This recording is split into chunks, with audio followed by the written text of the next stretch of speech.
পাসের সিজন প্রায় এখন শেষ হয়ে আসতেছে। তো এখন বাসকরলের দামও একটু বাড়ছে।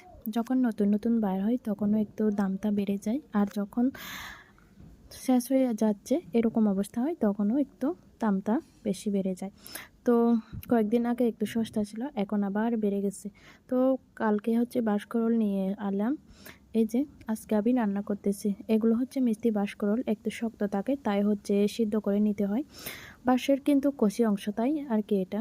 তো প্রথমে হচ্ছে আমি শুধু বাঁশকরলটা লবণ দিয়ে সিদ্ধ করে নিয়েছি। এরপরে হচ্ছে হালকা পানি দিয়ে আবার সিদ্ধ করেছি। তারপরে সিদ্ধ হয়ে আসলে আমি এখানে হচ্ছে শীতলের পানিটা দিলাম, তাজা চিংড়ি, তারপরে মরিচ পাতা সবগুলো দেওয়ার পরে এখন হচ্ছে আমি বাঁশকরলটা প্রায় হয়ে আছে, এই অবস্থায় হচ্ছে আমি দন্দুলগুলো দিয়ে দিচ্ছি। তো আজকে হচ্ছে রান্নাটা আমার দন্দুল দিয়ে বাঁশের তরকারি, বাঁশকরলের তরকারি। তো খুবই মজাদার হয়, একটু মরিচ দিতে হয় এখানে। আর বাঁশকরলে কিন্তু হলুদ দেওয়া যায় না, বাঁশকরলে হলুদ দিলে শক্ত হয়ে যায় সবাই বলে আর কি, তার জন্য হচ্ছে আমিও দিই না। তো উপর থেকে আমি আবার ধনিয়া পাতা দিয়ে দিলাম যাতে গ্রানটা ভালো হয়। তো লবণটা একটু কম লাগছিল, এরপরে লবণটাও দিয়ে দিলাম। আমি আবার রান্না করলে সব সময় একটু নেড়েচেড়েই বেশি দিই। এটা হচ্ছে আমার রান্নার ফাইনাল লুক। খুবই মজা হয়েছিল। তো কার কার বাঁশকরল প্রিয় এবং কে কে খান অবশ্যই কমেন্ট করে জানাবেন। তো ভালো থাকবেন, দেখা হবে নতুন